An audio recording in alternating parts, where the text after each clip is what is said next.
Dr. Sherry Kelly, who is a well-known neuropsychologist, researcher, and still very active in education and parenting. She is the chair of the Mental Wellness Society Education and Parenting Committee, and she is with me the co-chair of the Ukraine Taskforce.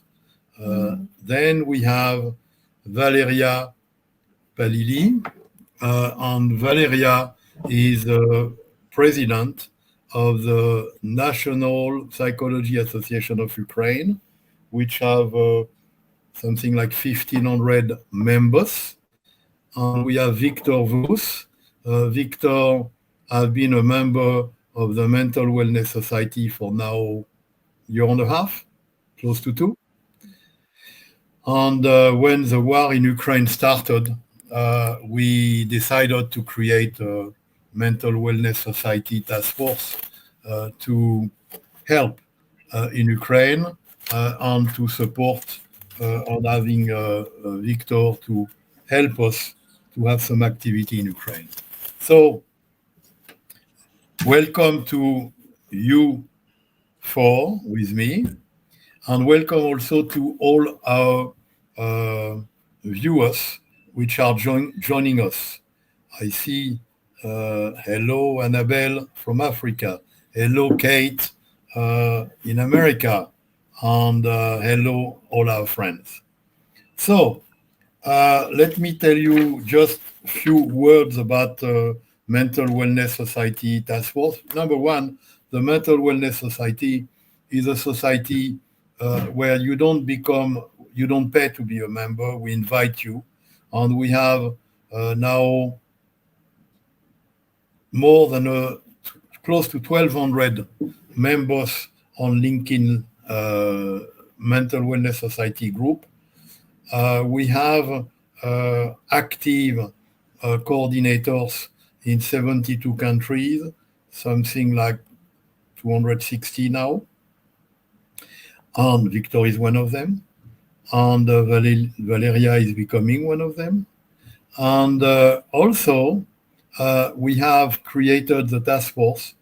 And the task force have received great support because now we are more than 300 members in the Mental Wellness Society, and 228, I'm sorry, I'm saying a mistake, 228 members in the Mental Wellness Society, all very eager to serve and to help. But some of the members are more involved than others because we are doing some training and we are sharing information on best practice with Ukraine. We have a Ukraine library. Our library, we have a library for many subjects. We have the Mental Wellness Society Global Community is a community where all the members can communicate and exchange information and post things. And we have in the library Help Ukraine in English and in Ukrainian with a lot of information, a lot of directive. Some of them come from our partner. We are partnering with Israel Trauma Coalition in our activity in Ukraine and other countries.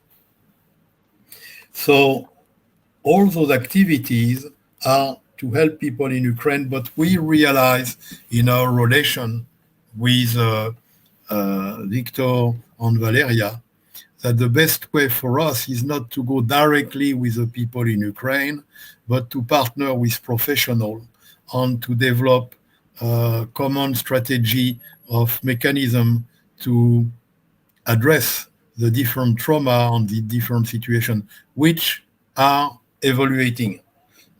What happened 105 days ago is very different of what we have now and certainly what we will have in 2-3 months. That will be something we will be discussing today.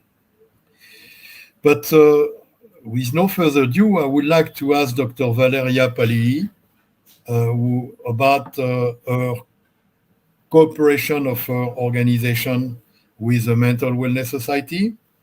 And I want to show you something which is fresh from today, which is a field care companion book and the Field Care Companion Book, which is here in yellow and blue for Ukraine, is in Ukrainian, and it has been translated in Ukrainian by the team of Valeria and our association. And it's to help first responders to not enter in tunnel vision effect. It's really something where Mental Wellness Society, Mindful Choice is very advanced because it comes from the research I did at Carnegie Mellon, showing that you end up where you look. And if you look at the problem, you enter in a problem and you stay in that problem, which is a tunnel vision effect. So we have strategy to prevent it, to remediate it, and to prevent by training to not continue to be in that. So it's very important. On that companion book, we made it available, and there is a lot of other books and documents we will make available in the coming months. But one of the things we are making available is a little device you have on your left. And we got a donation of value of $50,000. Baud is a system which helps to remedy some. We just got a study which has been made for almost a year in Cuba on University of Haifa, and we got the result. Scientifically, we can say that the Baud system is helping to improve neuroplasticity. It's very efficient for obsession, for fear, for anxiety, for depression, and relaxation. And we are making something like 90 items available for Ukraine, for Ukrainian psychologists, which will be trained in that. We are making video in early July of training on training the trainers for Ukraine in Ukrainian, and we'll go from there. And then we will have a video for the user and for the trainer. But we expect that to become a game changer in the intervention for the people on the traumatic experience that there is unfortunately in Ukraine. In addition to that, we have a mindful choice intervention that we have developed for trauma, which is a rapid intervention, which help again to focus on a positive outcome or positive destination, and that helps the people to better enjoy life. So we will be training 3 groups of Ukrainian psychologists in your association. A group of 90 will be trained with Baud and mindful choice in rapid intervention. 90 psychologists will be trained with only mindful choice rapid intervention. So it will help us to appreciate the good result of the Baud. And in the future, we are planning to get more Baud. And finally, there is all the members, which is around 1,500 members of NPA, that we will train in, give them an introduction and give them a minimal toolkit of mindful choice tool. But it's not just that. We are also planning more. We are planning to have, for example, Valeria and maybe other colleagues to share in Mindful Choice Academy the knowledge they have how to deal with trauma, and we will speak in a few minutes about different population, but how to deal in regard of the different population. And this is a knowledge that unfortunately other parts of the world are now would like to acquire from you. We have demand in South America, we have demand in Southeast Asia, we have a lot of demand to how to benefit, because as you know, in America, there is a lot of mass shooting. And this is something where people need to know how to address when there is a man-made calamity. We work with ITC on natural and man-made calamity, but we found that people like, for example, Valeria have an expertise, particularly with a woman who have been under specific duress that we can share with other countries. Okay, with no further ado, I want to introduce Valeriia Palii, who will be speaking about what are the most encountered traumatic symptoms that we see in Ukraine for man, woman, children, older population, and also the population under attack and active war, because there are those, I would say, so we are talking about four groups. Those four groups are different symptoms. They all have trauma, but it's different symptoms. So also maybe, Valeriia, if you can say a few words about your cooperation with Mental Wellness Society on this. Valeriia, you have a lot of time in front of you. Thank you very much. We are very happy to We collaborate cannot hear with. you well. Sorry? Now we hear you better. Okay. We are very happy to collaborate with the Mental Health Wellness Society, and we are looking forward um, to train our specialists in mindful choice and other very important and useful instruments. And I found the book which is translated into Ukraine, very important and very useful. And in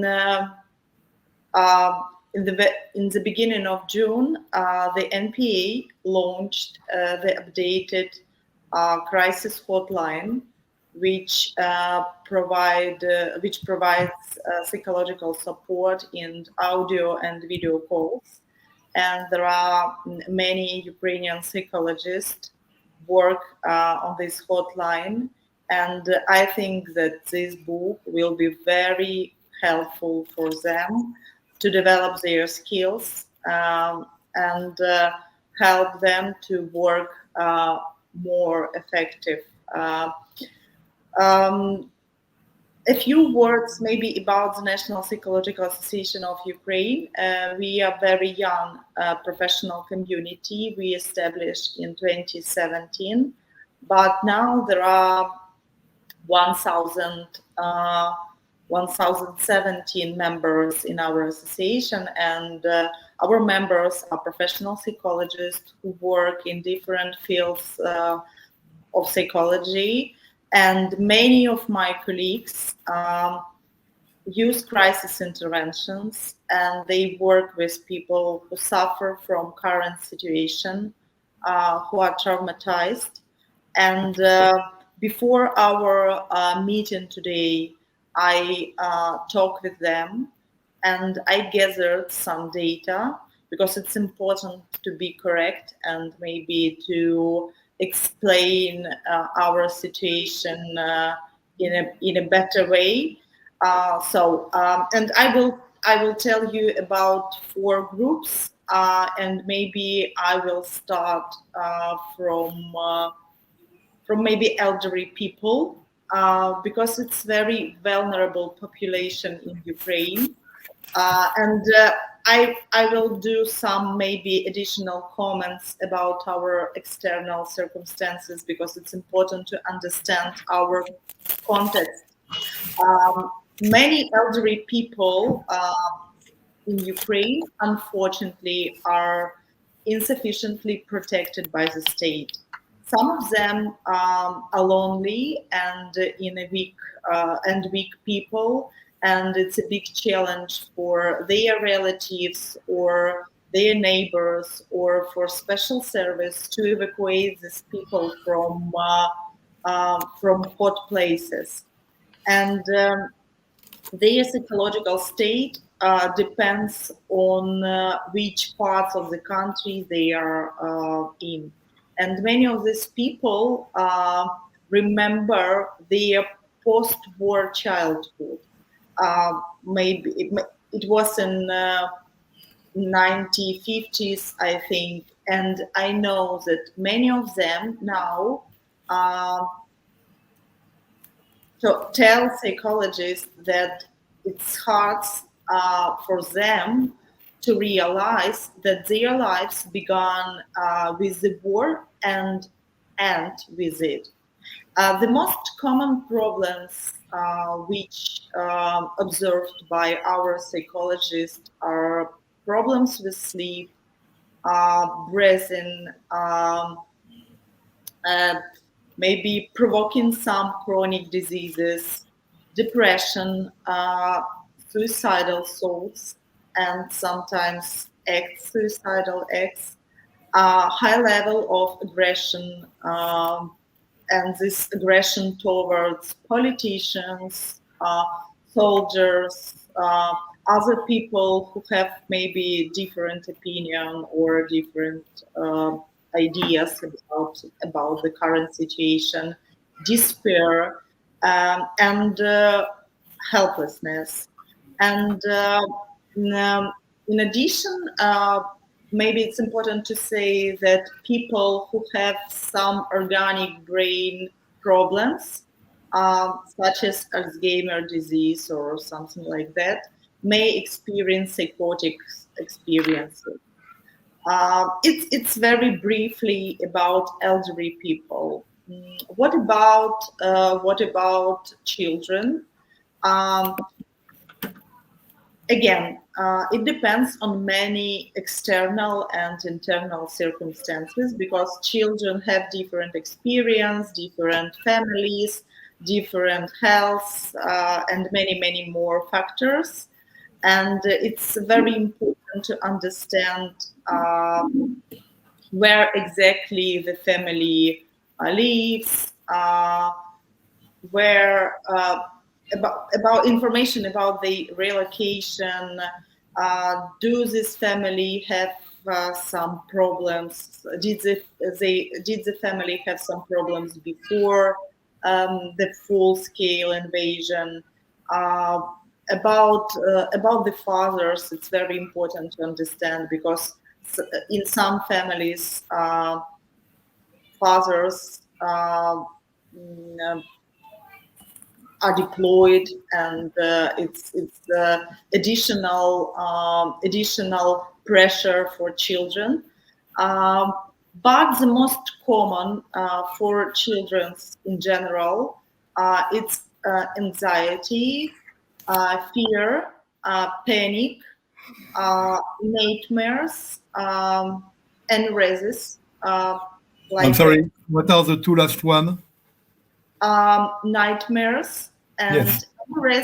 and resist, learning problems, problem with adaptation, high level of aggressive behavior, and children's tantrums. It's typical for toddlers, I know. And maybe you know that some of Ukrainian children, I mean, children who lived in eastern part of Ukraine or in Kiev region, were physically and sexually abused, and they have all above symptoms, and these symptoms are very intensive. And our psychologist observed some symptoms of PTSD. I have already mentioned about it. What about women? Women. It's very important to understand that in Ukrainian culture, um, woman is responsible for children and domestic chores. It's for me. It's great responsibility, and in modern world, all we try to combine our private lives, our children, our homes with our professional duties, and um, war is additional pressure for many women because mm, they change their homes without their men's, because many of them cannot leave the country. They try to set their new lives in the new territories. They try to keep working, keep raising money, or running their businesses, and they try to cope with all stress and all pressure. And we often hear complaints of anxiety, depression, apathy, sometimes despair, problems with adapting to a new place, especially when we are speaking about other countries, for example, European countries, because legislation is different, language is different, all social rules also different. And also we noticed increasing of eating disorders. It's a problem. And also some Ukrainian women from Eastern region and from Kiev region have been raped and abused. And also our psychologists reported the symptoms of PTSD. And what about our military?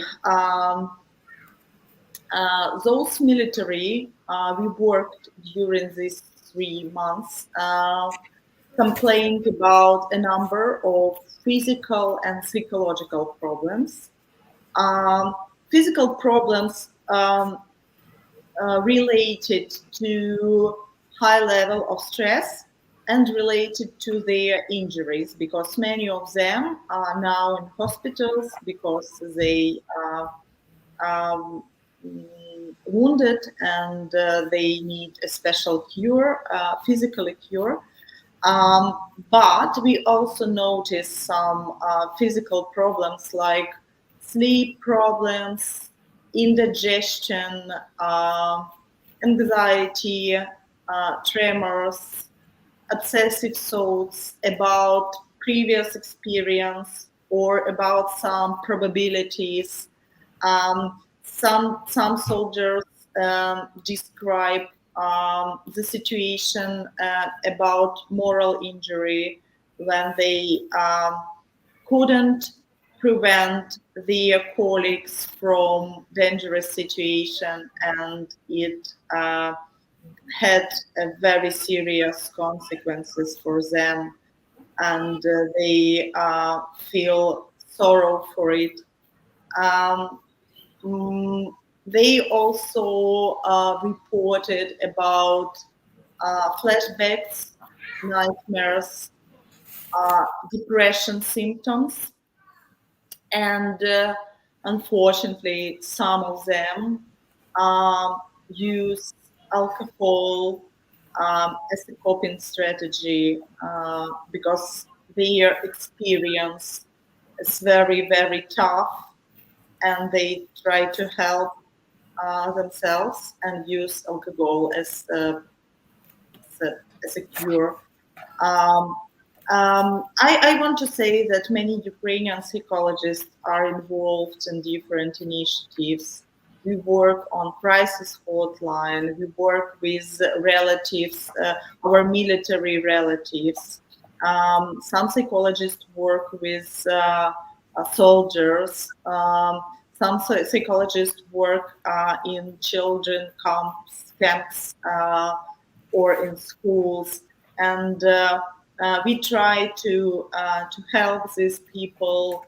We try to reduce the level of anxiety, despair, depression, and do all our best to help them.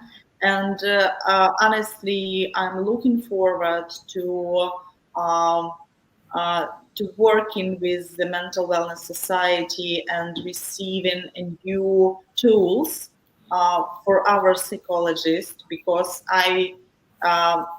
I'm sure that with these tools, my colleagues will be more effective, and we can help different people and recover our society, because it's very important for our victory. Thank you very much. Thank you very much. And I guess I was listening to what you said. In the children, I guess that you should start to see quite a lot of orphan, the kids who lost their parents. And do you have many orphans? The population of orphans is growing, or is there any organization for that? Mm, uh, um, Unfortunately, I don't give you a concrete data about it, uh, and because the situation is developing very fast, and I know that some professional services like lawyers related to our political system help to gather this data and help these children Okay. as well. Yeah, but as a psychologist, I can't provide you a concrete data, So, but it's a real problem because people are dying and the family are broken, and I think that in future we will gain and we will realize uh, a huge number of consequences which related with war. uh, about that, I think that it's a it's a situation in movement, and I start to realize from what you said that it's even more traumatic for older population because they get flashback of what happened in 1940. Until you told that to me, uh, I didn't think about it. But now, and also because they are old, and I've been teaching to older people, I know that they think that the best part of their life is in the past, and it's very difficult. But we have developed the mindful choice method for older population, and we had extremely good results because we show them that they still have a choice. So that's something maybe we need to talk about together at one other time. But I think it's very important. What you are telling us is very important. But the economy, people are working, kids are going to school. Is there some type of life under the duress you are, or what is the situation? Is there people get a job, you speak, the woman try to work, money circulating? What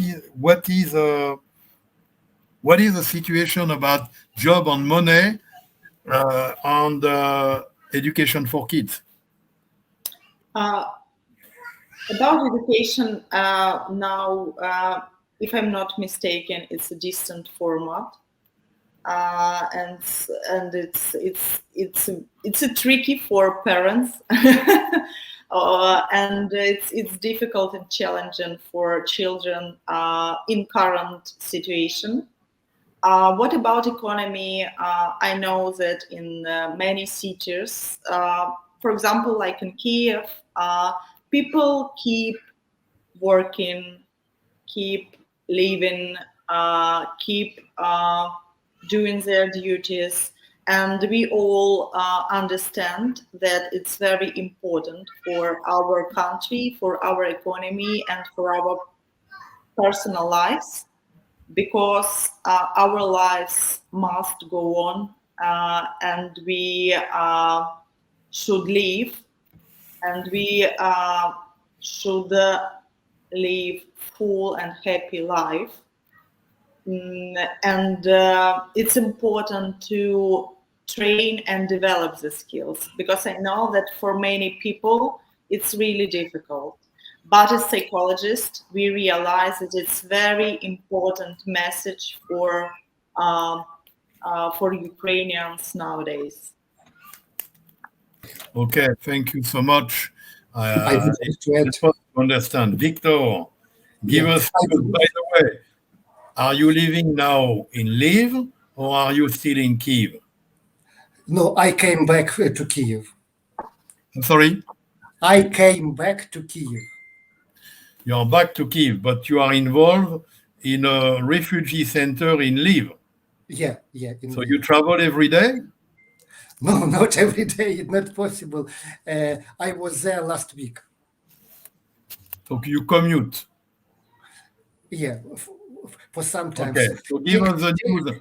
Give us the news from your perspective.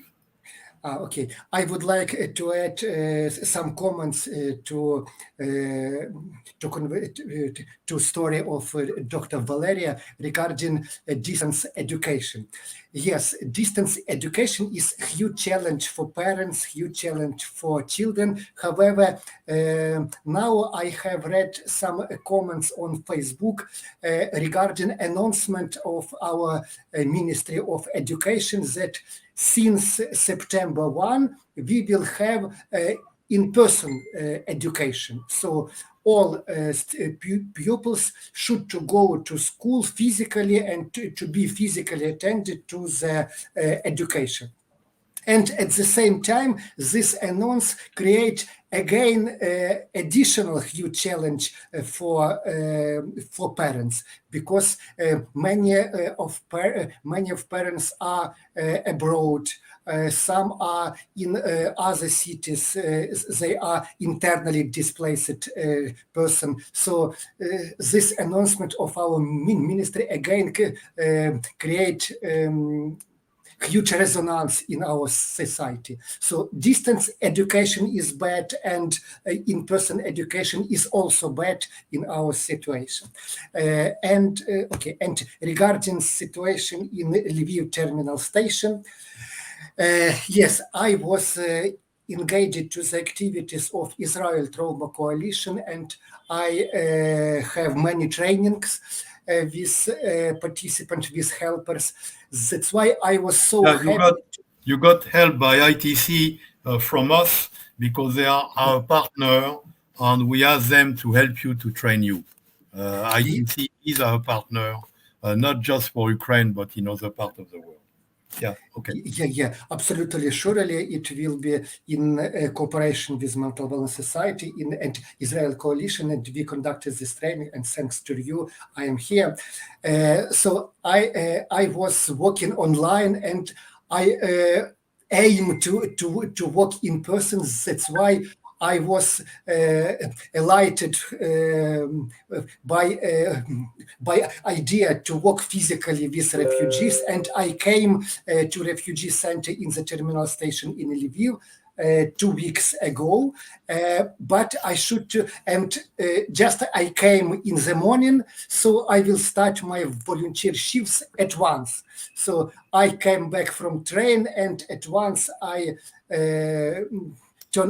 put on this gilet of volunteers and start with. You are now a yellow jacket. Yeah, jacket. Not yellow. In this time, it is blue jacket. It is blue. Okay. Yeah. So all changing. The situation make a difference with the situation in March and April. No more evacuation train. Only 1 or 2 evacuation coaches in addition to the trains, and it is very rarely. I would like to say that in March, we have about 35,000 refugees daily. And now it's less. So less. The physical looks, needs, and plans of current refugees make a difference with looks, needs, plans of refugees in March and in April. Many people are coming back to their home from abroad or from other cities. Currently, we have 2 main streams of refugees. One from Ukraine to abroad, and other is from abroad to Ukraine. But current refugees have concrete plans, concrete roads, how to get their destinations.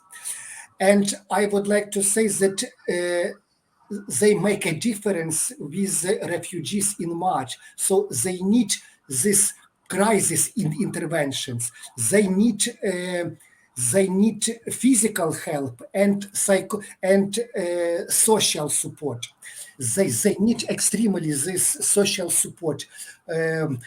How we should to go, where we can receive some information, what we should to do, how to deal with documents, etc., etc. So they need especially social support. At the same time, I visited several refugee centers, shelters in Lviv region, not only in Lviv city, but also in Lviv region. Many people are living there for a long time, several weeks and more. Most part of them successfully coped stress by their own efforts and efforts of psychology. And I would like to say that the most appropriate form of work with them, psychological work with them, it is mass events. I mean, group activities for them, performances. They would like to be attended to this. I think it is extremely important for them to feel that I am not alone. I am with others. So this allows them to cope with helpless, this feeling of helpless. They will feel that I am not alone, we are together. So that's why these mass events are highly important for them. And else my vision, it is that many buildings, room halls in shelters will be closed soon for repair, because refugees are staying there already for more than three months. That's why it needs some repair. And many refugees needs to looking for new places for living. Some of them are going to their homes in Kharkiv, Dnipro, and other cities. And some will be living in private sector.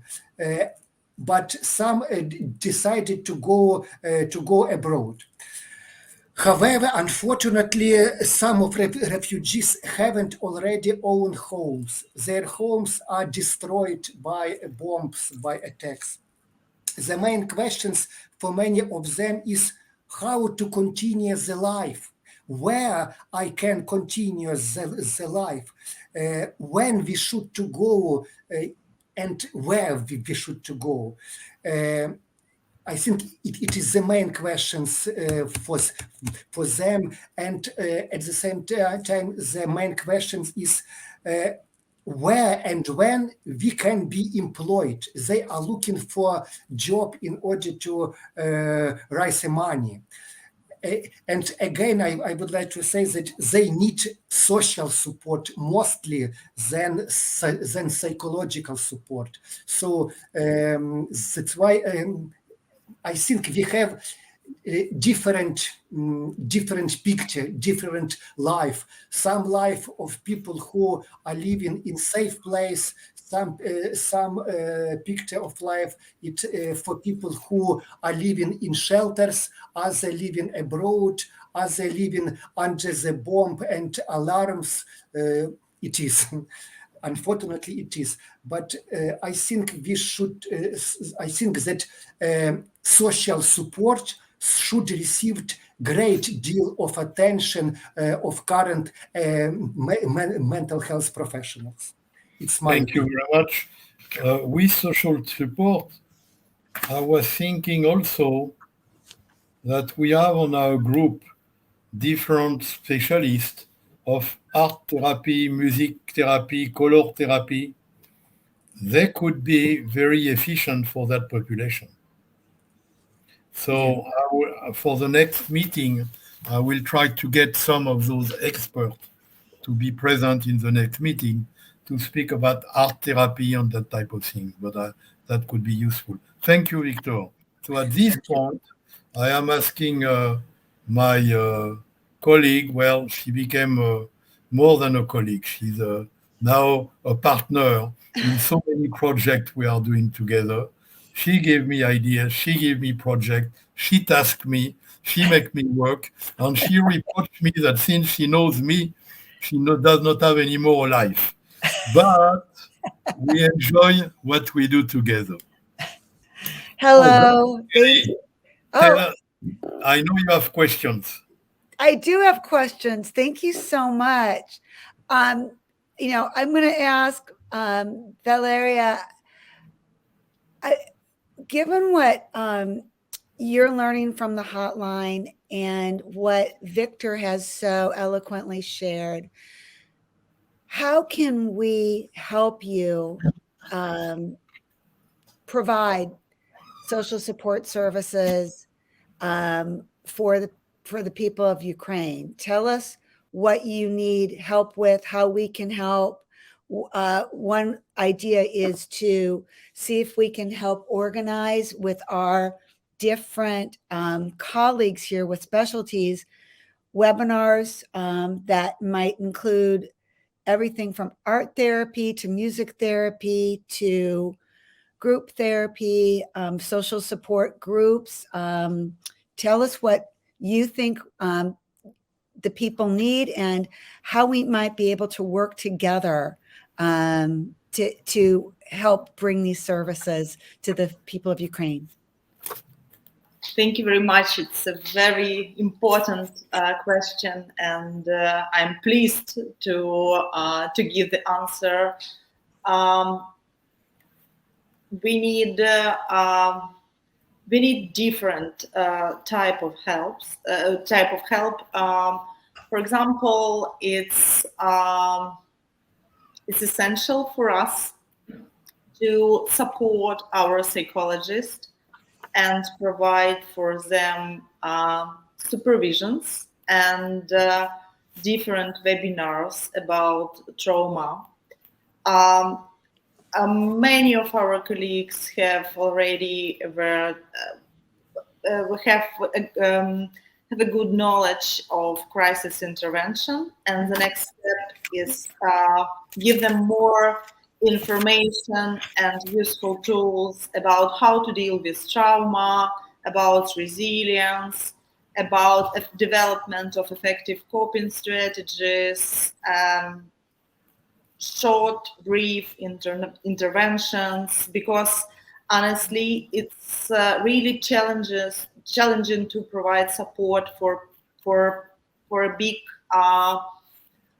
for the population, because many of our people have preconceptions about psychological support or psychological help, because stigma is still exists in our society, and we try to find correct way how to persuade our clients to receive help from us. And it's a very interesting case for communicators, how we try to persuade traumatized Ukrainians to receive help from psychologists. Webinars about trauma is critical for our psychologists. We also need supervisions. It could be group supervisions. We can organize translation from our side. I know that many of our colleagues need professional support, and I know that many Ukrainian supervisors. Yeah, I can only imagine the.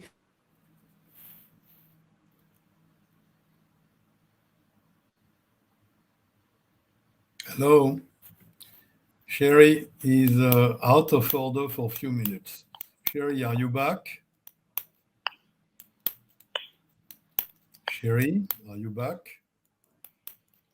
Okay, so she will get back soon. Stigma. This is why we created the Mental Wellness Society, because we definitely wanted to depart. You are back. I finished what I say, and back to you, Sherry. We definitely wanted to depart from there is a stigma for about mental health and psychology and even more psychiatry. Okay. But wellness is a much better concept. And that's why our society is promoting the holistic approach of mind and body. And that's something also we even create a center opening in July in Lincoln, Nebraska, about the mind, movement, and mood, because there is mind on movement and there is movement on mood, and it's very related. So stigma is important, and we can help through the concept of wellness because it's less aggressive for the people. So that's the first element. And the other thing you ask about making group supervision, and that also we can help. So that's something we have planned to help. In addition to the technology that we will provide, because all the trauma you have been listening, would say 90% of them are what we can do with that new technology that we have been validated. And that's an important point I want to point out. There is a lot of... I'll answer a question.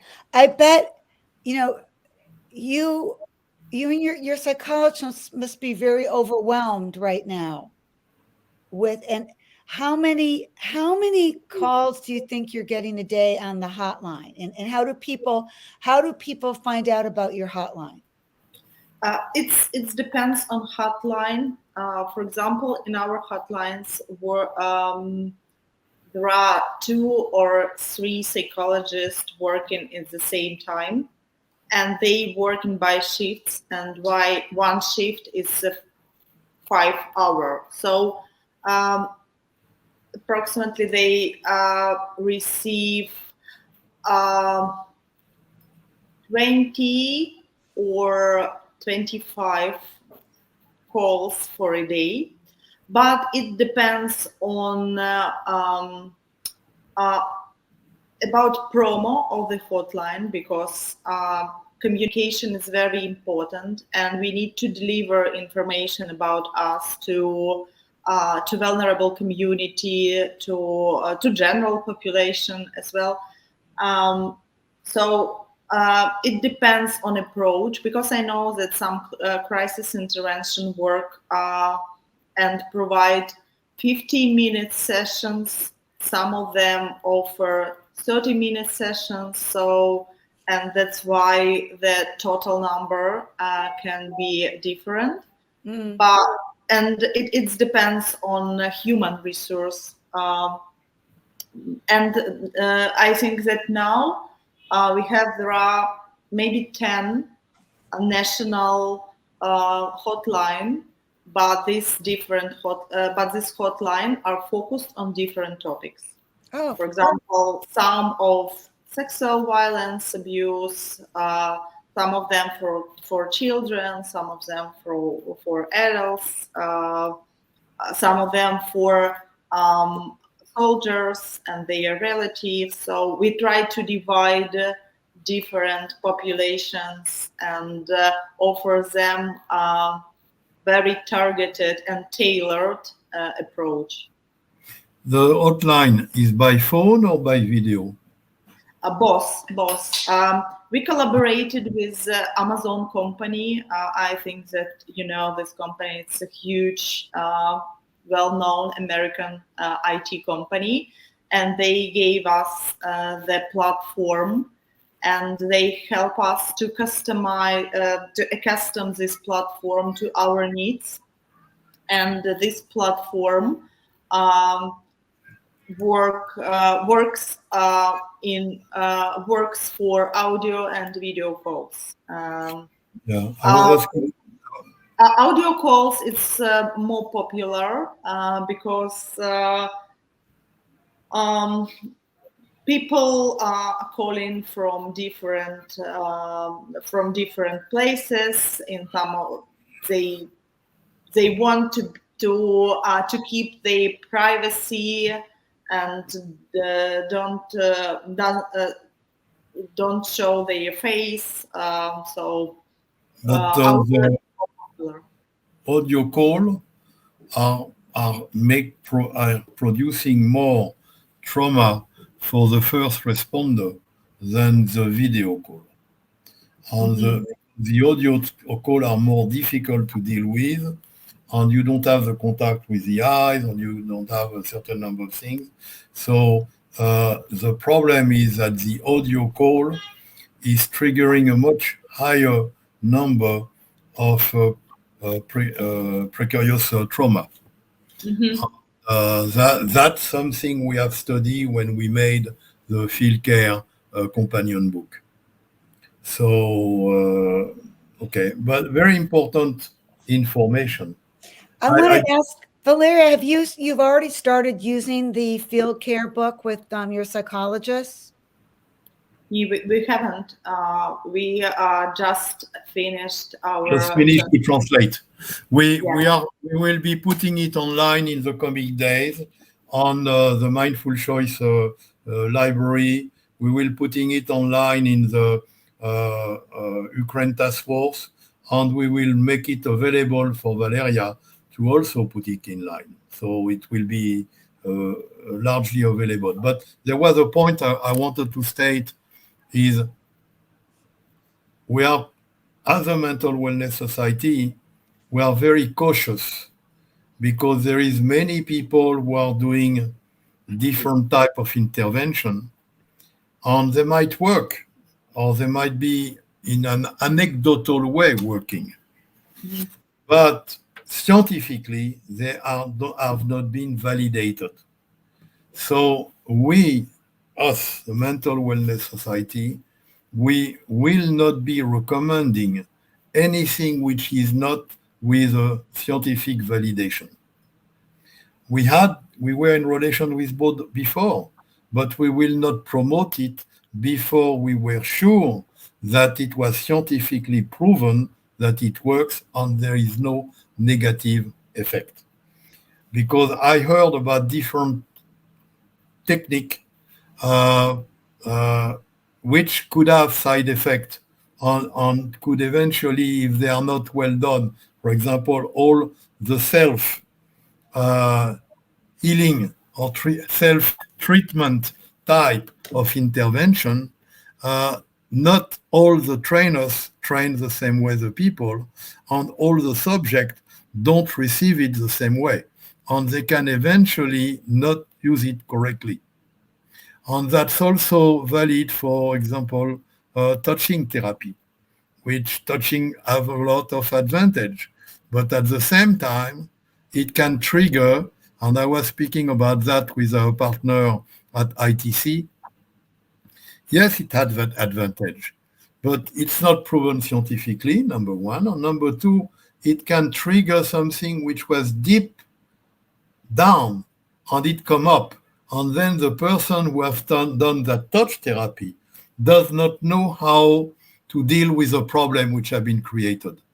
So we are very cautious in what we promote and what we help, because if it is not proven to us, we don't want to be promoting it to you because it can have adverse effect. And we don't want to take that risk. So that's why I am sorry if sometimes we are pretty reserved and conservative on different methods, but there is a lot of people who want to try things in Ukraine because Ukrainians have many needs, and they will try anything. And anything could be also a problem. So that's something I want to attract your attention. But we have a scientific committee, and we check everything before we introduce it. So you can ask also question to our scientific committee. Is that technique good?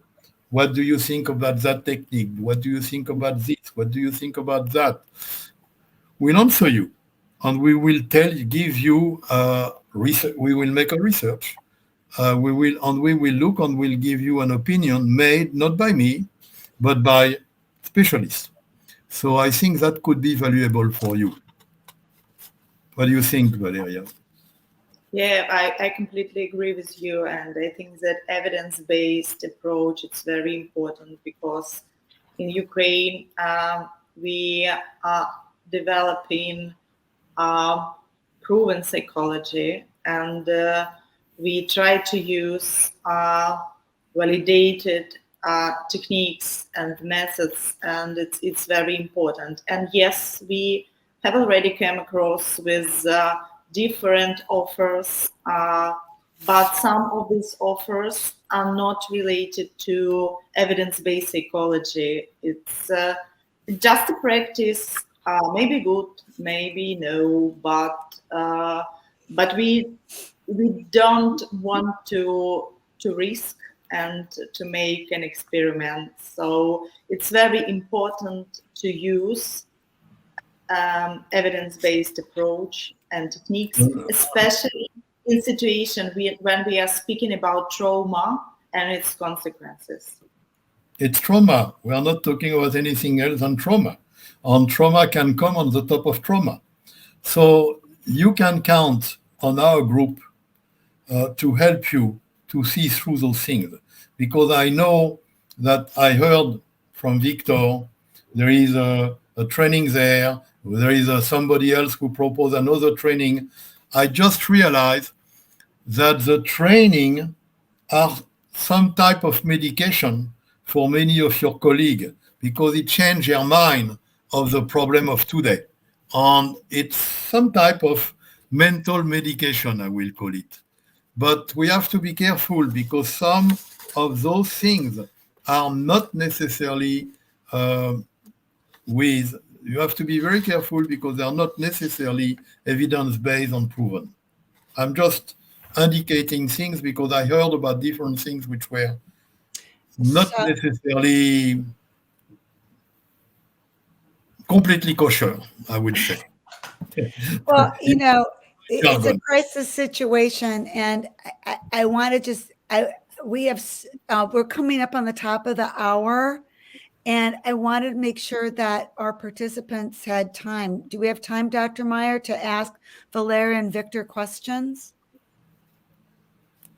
Yeah, if the people who are watching and listening to this program, it's time for them to ask any question they want to our friends. They can print it in the chat. Yeah. I don't know if it's coming. And we will see if anything comes up.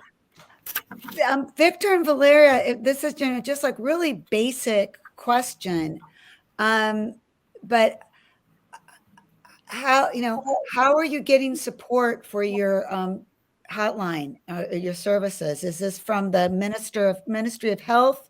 How are you getting financial support? Mm-hmm.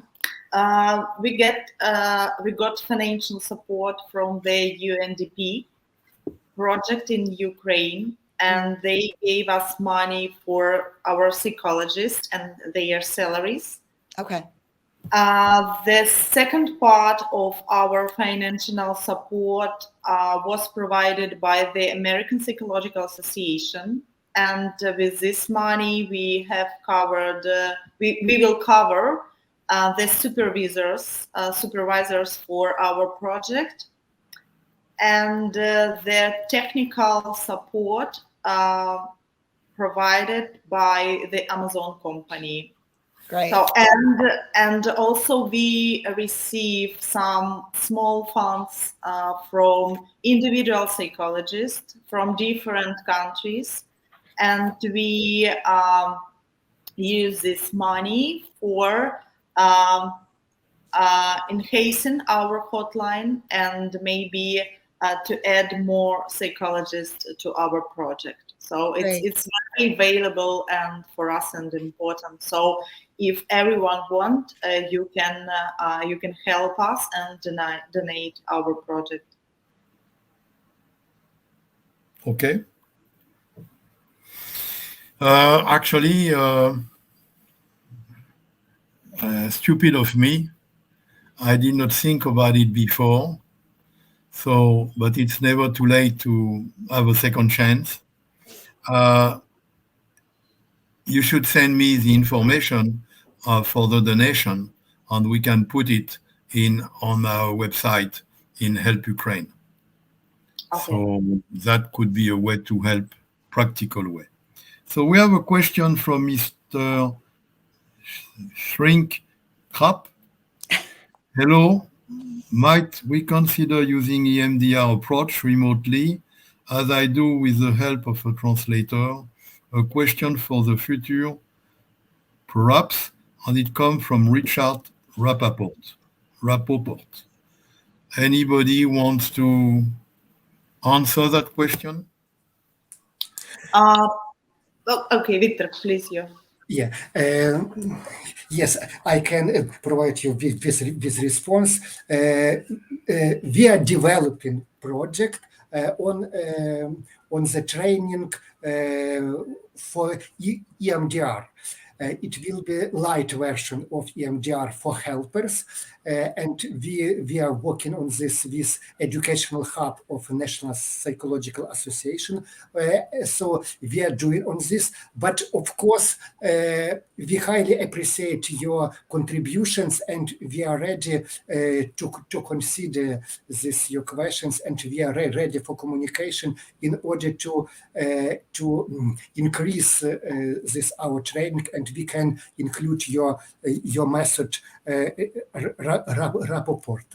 I apologize. I am not competent in EMDR. Okay. Yeah. And maybe I add something. Yes, we have this experience, and I know that many Ukrainian psychologists are really interested in EMDR, and some of them have a qualification in this approach. Some of them are just try it. And I think 2 months ago, the amazing psychologist from the UK organized a small webinar about the EMDR with concrete techniques. And now they help us with supervisors, and we organized simultaneous translation. So if you want to help us, please feel free.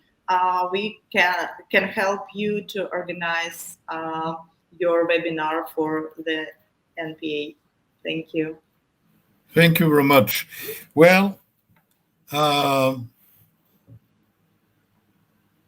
okay, that's not a question. That's an information.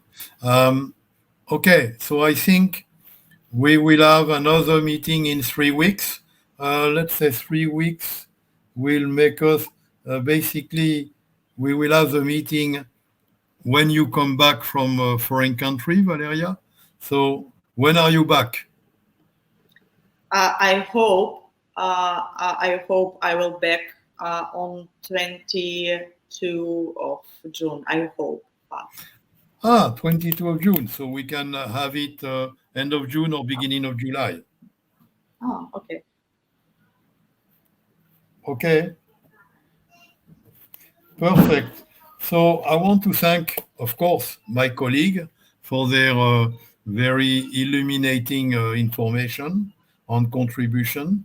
I want to thank all the viewers for their question and for looking at what we have.